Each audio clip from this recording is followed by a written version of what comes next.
आप सभी को जय मसीह की। आज बाइबल स्टडी के अंतर्गत हम एक प्रश्न लेते हैं। वो प्रश्न कुछ इस प्रकार है कि एक बार शांति पा जाने के बावजूद भी क्यों हमारा मन बार बार बहुत ज़्यादा व्यथित रहता है, परेशान रहता है, उसमें बहुत ज़्यादा उथल पुथल रहती है। क्यों प्रभु हमें कई बार उस समय ध्यान में नहीं आते जबकि हमें उनकी ज़रूरत सबसे ज़्यादा होती है।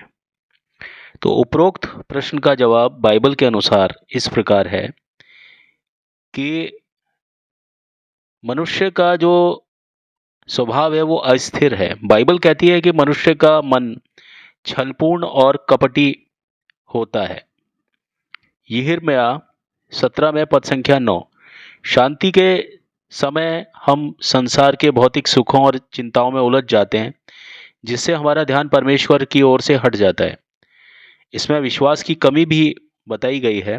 जब हम कठिन परिस्थितियों में होते हैं तो हम अपनी समस्याओं पर अधिक ध्यान देते हैं और प्रभु पर से हमारा ध्यान पूरी तरह से उठ जाता है। हम उन पर भरोसा नहीं करते हैं।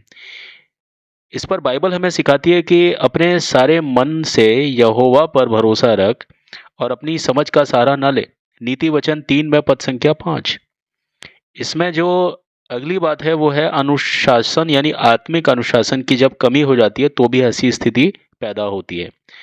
प्रभु को लगातार स्मरण करने के लिए आत्मिक अनुशासन अत्यंत आवश्यक है। जब हम प्रार्थना, ध्यान और बाइबल पठन यानी बाइबल को पढ़ने में नियमित नहीं रहते, तब हमारा ध्यान भटकता है। यीशु ने कहा कि जागते रहो और प्रार्थना करते रहो। मत्ती पुस्तक 26 में पद संख्या 41।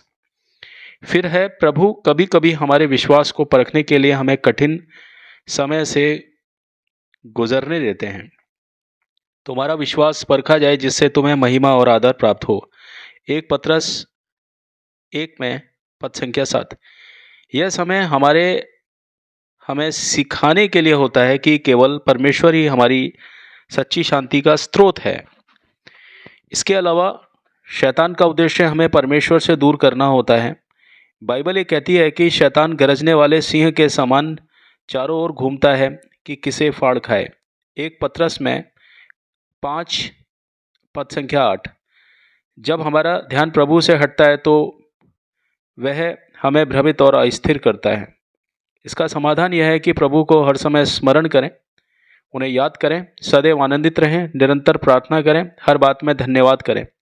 1 थिस्सलुनीकियों 5 में पद संख्या 16 से पद संख्या 18। बाइबल का अध्ययन करें।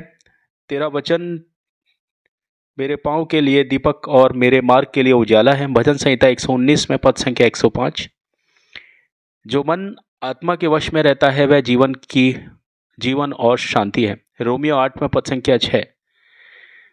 शांति का स्रोत पहचाने।